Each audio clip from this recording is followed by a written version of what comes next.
Klarer du det? Ja, du er god. Bra, Kenzo.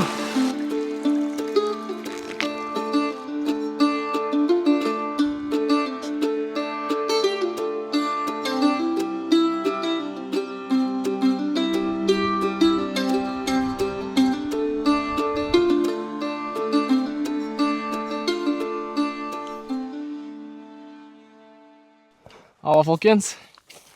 Welcome back. Som dere ser, så er vi på fjellet. Vi har akkurat kommet oss opp på toppen, så nå er det på en måte bare litt koselig igjen. Veldig spennende å se om det kan se litt mørkt ut. Jeg har jo superlyst til å fiske. Men sånn som man ser her, så er ikke isen gått her engang, og her er det bare myr. Vi får ikke vite om den har gått før vi har gått forbi, kommet oss over neste fjell. Men planen er å sove i telt, fiske en natt. Det skal være meldt greit i dag. Det er overskyet og litt mørke skyer der borte. Og så er det meldt regn i morgen. Så planen er bare å teste den i teltet, forhåpentligvis kunne fiske. Det har vært veldig kjedelig hvis det ikke gikk, men går vi bort, så går vi bort, og da gidder vi ikke gå tilbake igjen bare for at det er is på vannet. Kenzo, han elsker jo snø, så han løper rundt som en gærning her. Og det er vanskelig å lære han at han ikke skal løpe på isen, for plutselig går han gjennom. Så her sånn så er det jo ikke dypt, det er bare myr her. Så her får han bare lære av sine feil hvis det skjer. Her er det ikke noe farlig. Det er verre når vi kommer lenger inn der det faktisk er vann.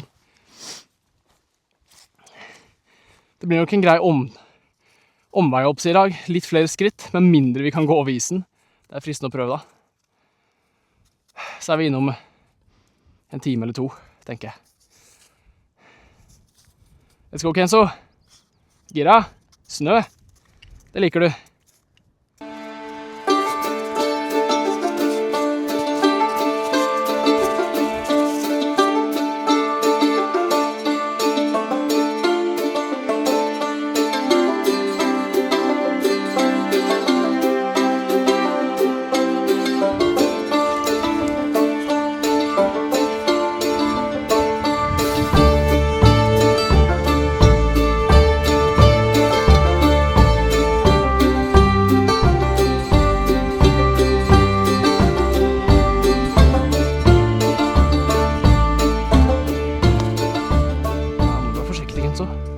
Her er det is, skjønner du.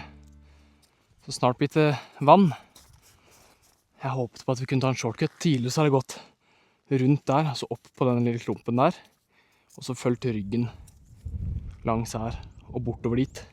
Jeg håpet på at vi bare kunne gønne på. Hvis vi er kjappe nok, så blir vi kanskje ikke så bløyte. Goddammit, her var det mer vann enn jeg trodde. Faktisk ikke så gira på... Fuck.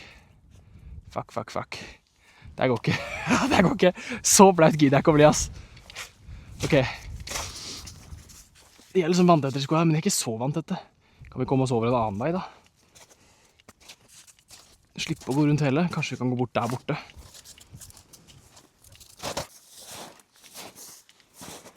Her, Kenzo. Her er det vann. Men er vi kjappe nok, så går det kanskje.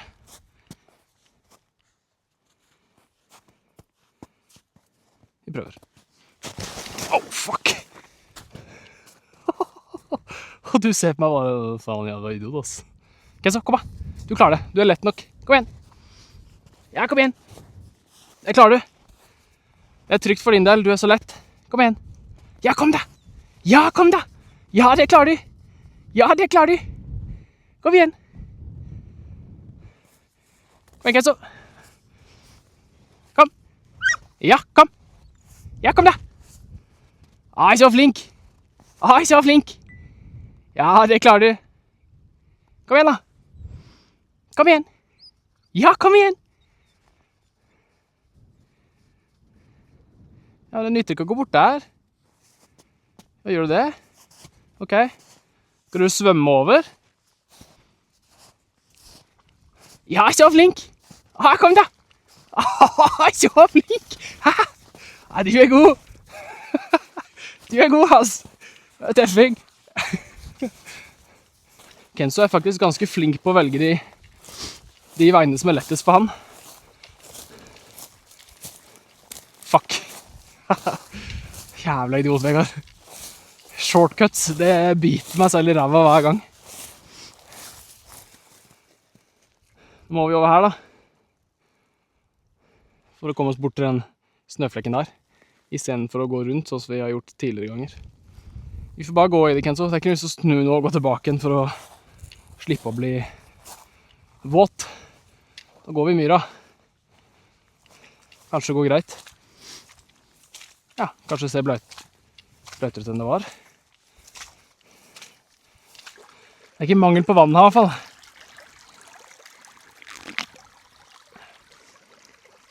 Det er rent fjellvann.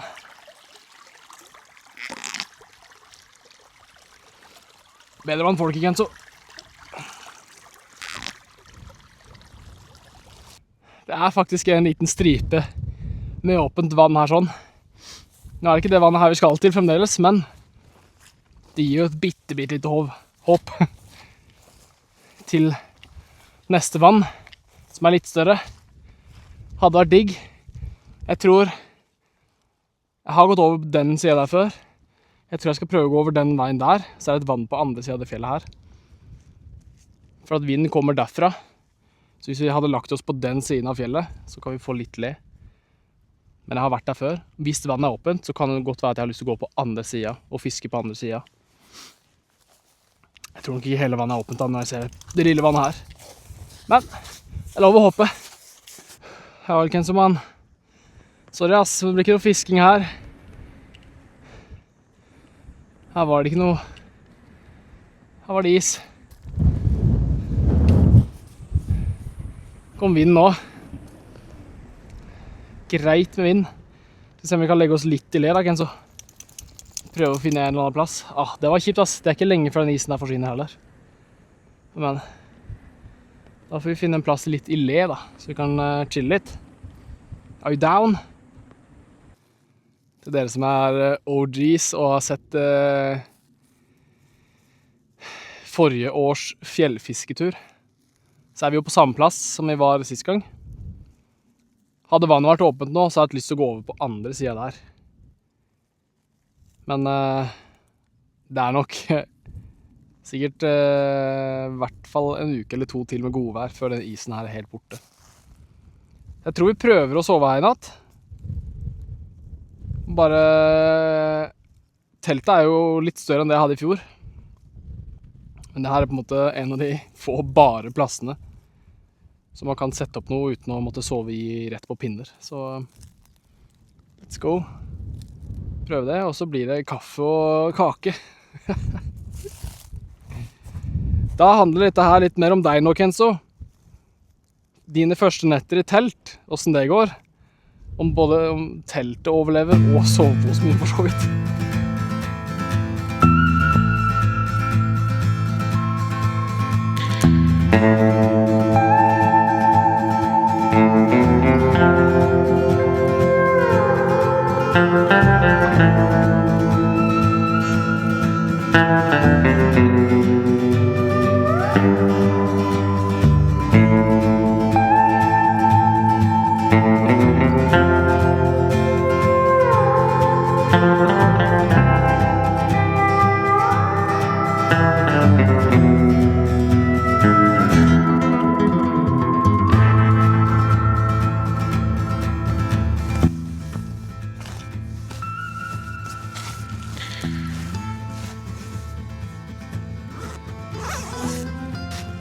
Sånn, kan jeg ligge der, så kan Kenzo ligge på siden. Veldig spent på hvordan det kommer til å gå.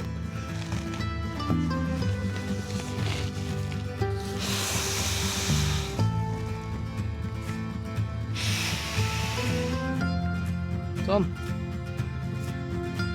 Nå skal vi kose oss. Prøver jeg med å hente noe vann. Vente litt vann. Wow.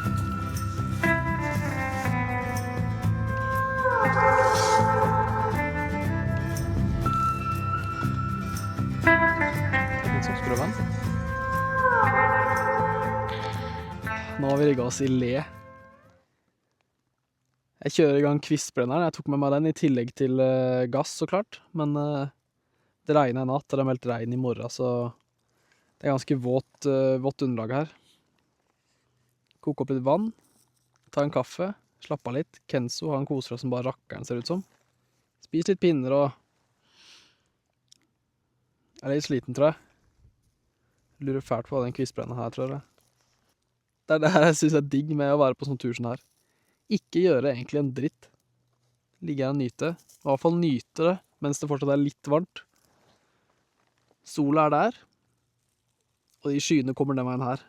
Så jeg tror det her er det siste jeg får av sol. Du, ikke ta vedhaugen min da! Den er min! Nei, så fyr opp litt kaffe og kose oss litt.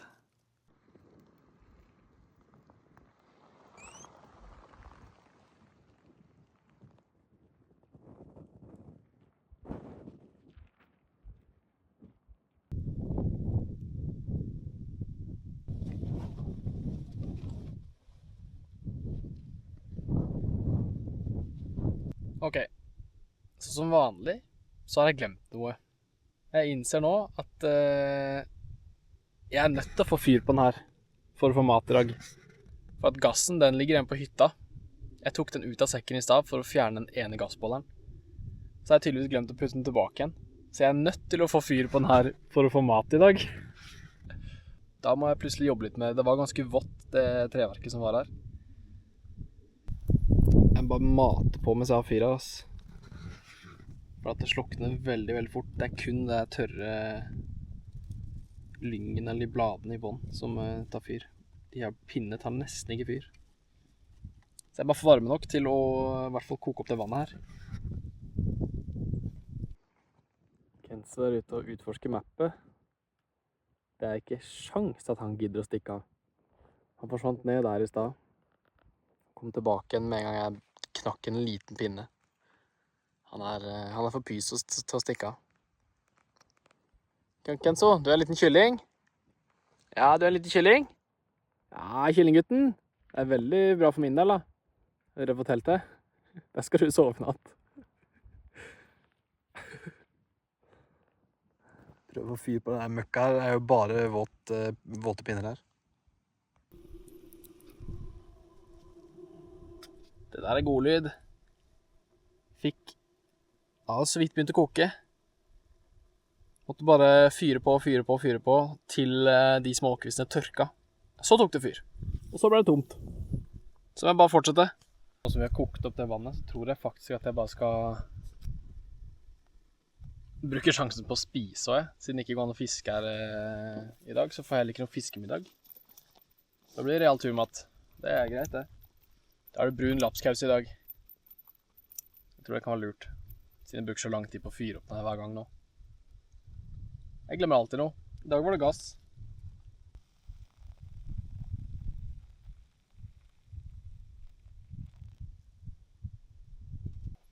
Fy flate for et vær. Det er helt sjukt. Sitter i bar overkropp og uten sokker. Det er bare å kose seg med det, for i morgen er det litt regn. Jeg er litt fristet til å prøve å fiske det ene holdet vi så i stad. Skulle bare se om jeg klarer å få mekka til et eller annet som jeg kan bruke som en dupp. Det er ikke noe mark her heller, så vi får bare bruke dupp og sluk. Hvem vet, kanskje det funker.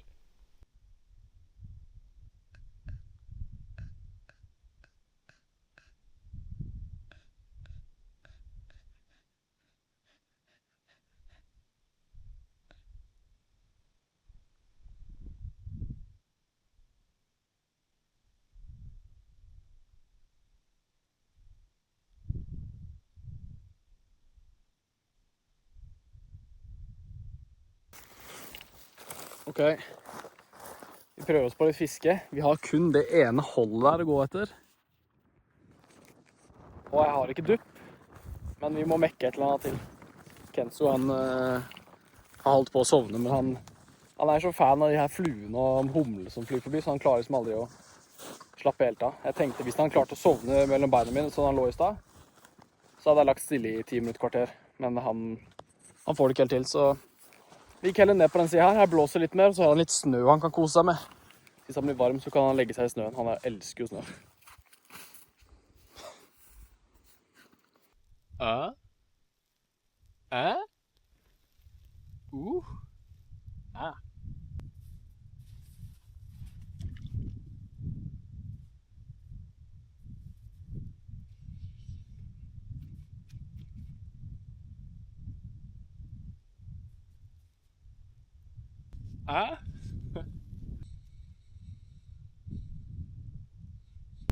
Ok, jeg er jo enig i at det er et balleforsøk, men den som intet våger, intet vinner. Jeg var nervøs jeg hadde en dupp. Kaffeposen. Jeg lurer på hvor lenge jeg har hatt en fiskekrok hengende der.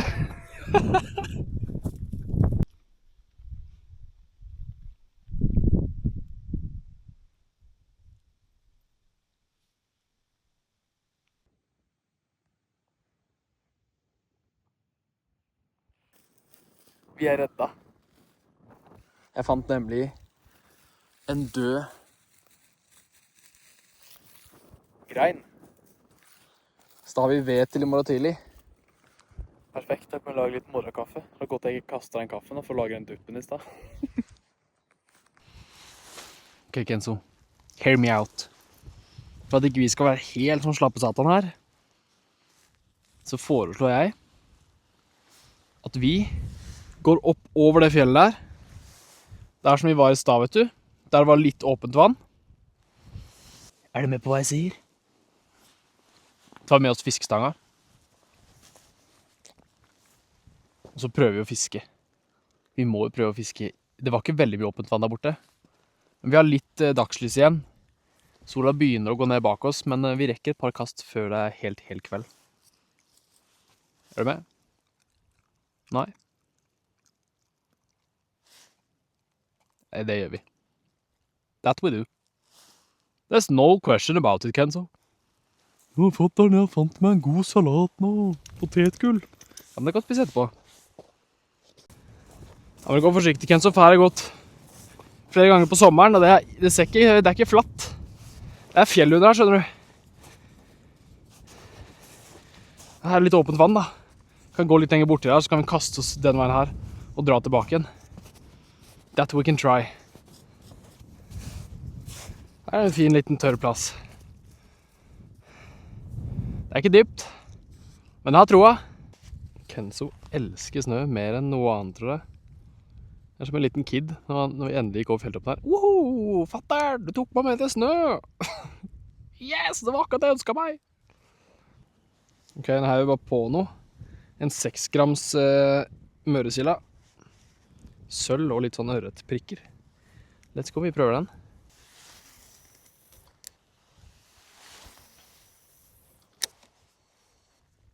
Ja. Nå løp Kenzo rundt... Du!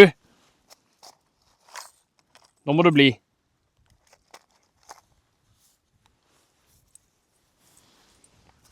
Fy faen. Er det mulig? Det er jo kroker overalt her. Og svivler og...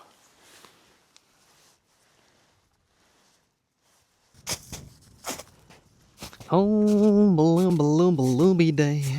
har faktisk sovet der oppe før. Det vannet er så lite. Og så er det så grunt. Her tror jeg det er bitte litt dypere faktisk. Jeg ser om jeg klarer å gå ned der uten å skli. Jeg tror faktisk ikke at vi skal gå helt ned på kanten her, Kenzo. Oi, bobler. It's probably the ice. Jeg tror vi bare står her oppe, for at den kanten, den er ikke sånn på sommeren. Jeg ser isen der nede også.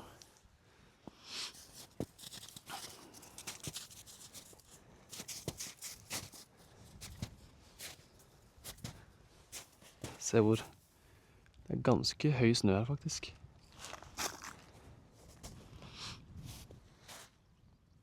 Oi, der kom søren meg et isflak opp. Rått. Kenzo, vi er her når det skjer!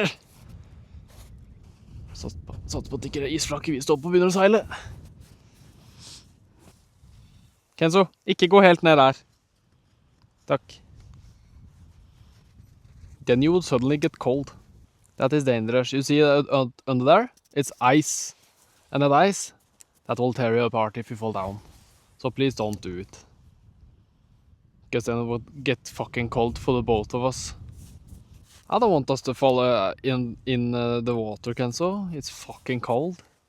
You see, it's all ice here. Is there empty of fish here? Are you under the ice over there? I don't know. Hvorfor prater jeg engelsk egentlig? Are we now an English-speaking YouTube channel? That would be funny. Og fint her da. Det skal de ha. Men de kan faen meg få litt fisk her også. Helvete. Jeg tenker det kan være lurt å gå tilbake igjen til plassen vår før sola går helt ned. For det går veldig fort nå. Og vi bor jo. Vi har jo telt på den andre siden av fjellet her også, så sola går fort den der. Da kan Kenzo få lov til å tørke litt nå før vi går inn. For det blir fort kaldt når sola går ned. Been there, done that before.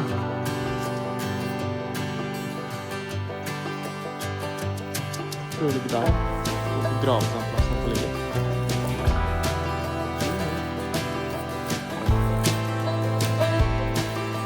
Greier du opp senga?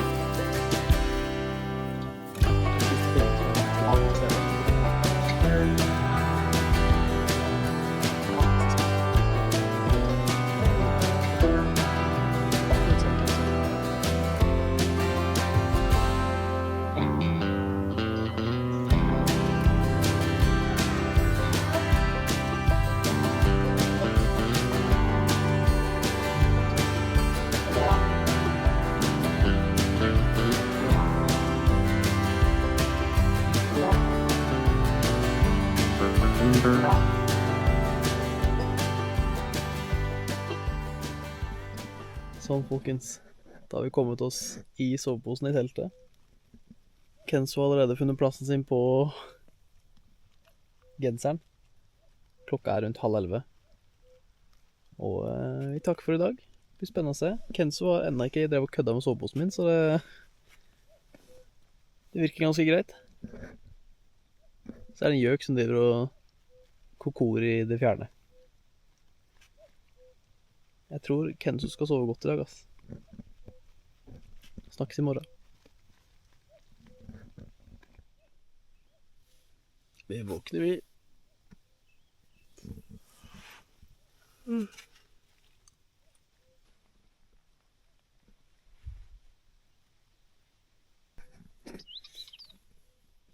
Jeg sov dritgodt i natt, jeg. Tok litt tid før jeg sovna i går. Men vi la oss jo 10:30, så det var jo ganske lyst fremdeles. Våkna, når jeg først sovna, så sov jeg faktisk til klokka var 10 på 5:30. Så sovna jeg bitte litt igjen. Og så hadde jo så klart jeg glemt å slå av den jævla alarmen på mobilen.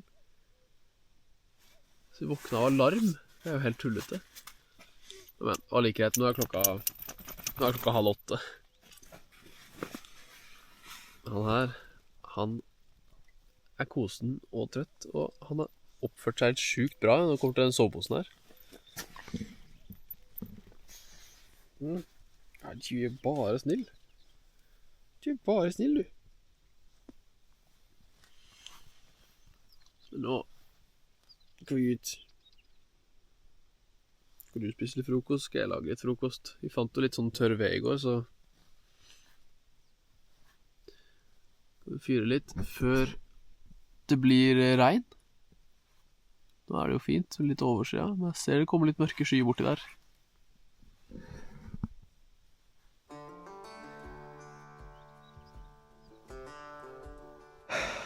Nei, den fyren der er imponert over, altså. Så flink han har vært i telt. Det er akkurat som at han bare har skrudd på en bryter, at han skjønner at nå er vi på tur. Ikke kødd for mye med fatteren nå, for at da blir det dårlig stemning.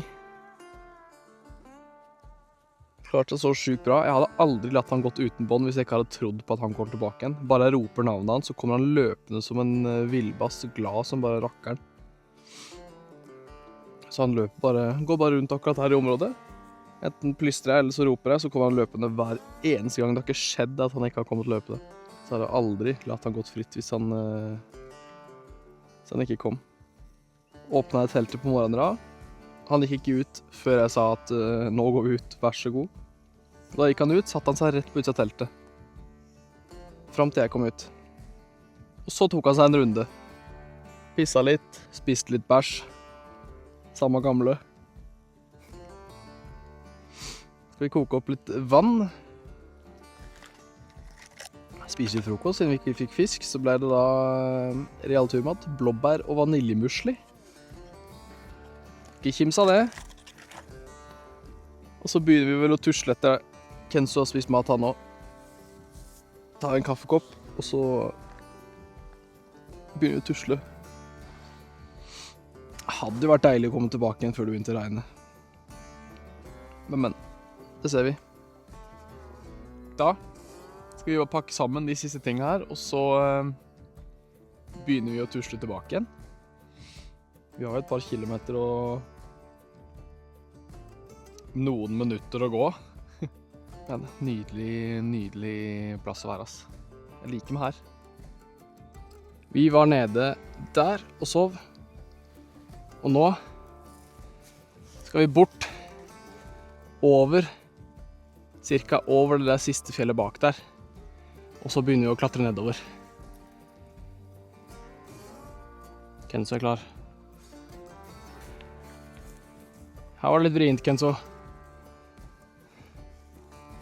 Klarer vi å komme oss ned her da? Hvis vi går litt sikksakk. Går veldig forsiktig. Så vi går bortover dit, og sikksakk ned der.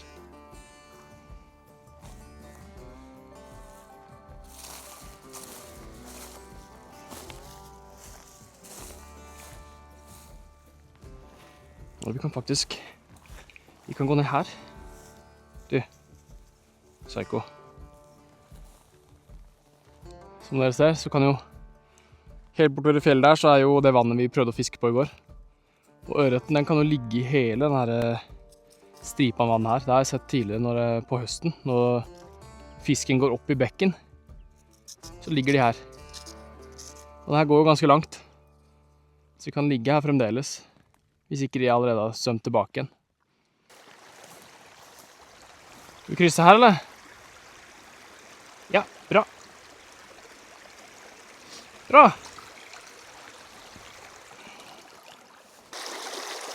Man er jo nødt når man har perfekt drikkevann.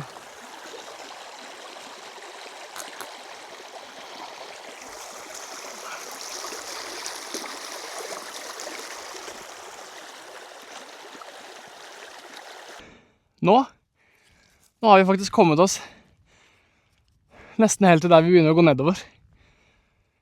Og da er det ikke så lenge igjen før vi er tilbake på hytta. Vi var over det fjellet vi ser i enden der borte. Og sov i natt. Det var en nydelig tur. Det ble kun en natt. Jeg orker ikke regnvær. Luksusproblem. Det er en stund siden jeg har sovet ute. Jeg har ikke gjort det siden i fjor sommer, høst. Og de gir bare mersmak hver eneste gang. Det er tungt og slitsomt med en gang man liksom får på seg sekken, og jeg vet ikke hvor tung den her er, og begynner å gå opp bakker og sånn. Men så kommer man fram, så ligger man der og bare chiller og eksisterer. Og spesielt når Kenzo er så flink og lydig som han har vært nå. Alt har bare gått på skinner. Han har klart vært litt valpete og bitt litt rundt beina mine og sånt når vi har gått, men når vi skulle legge oss, og når vi kom fram, så har det bare vært chill hund som kommer med en gang jeg roper. Så der blir det mer ut av fremover. Og så klart da mer fisker da, i fjellet. Det er jo egentlig det jeg vil. Men, tusen takk for at dere har sett på. Nå blir jeg på hytta sikkert en liten stund, og så få vasket litt klær og sånt nå, og så turer vi av gårde videre igjen. Ikke glem å følge. Tusen hjertelig takk for at dere har sett på. Jeg setter veldig pris på det. Så snakkes vi neste gang. Kom, Keso.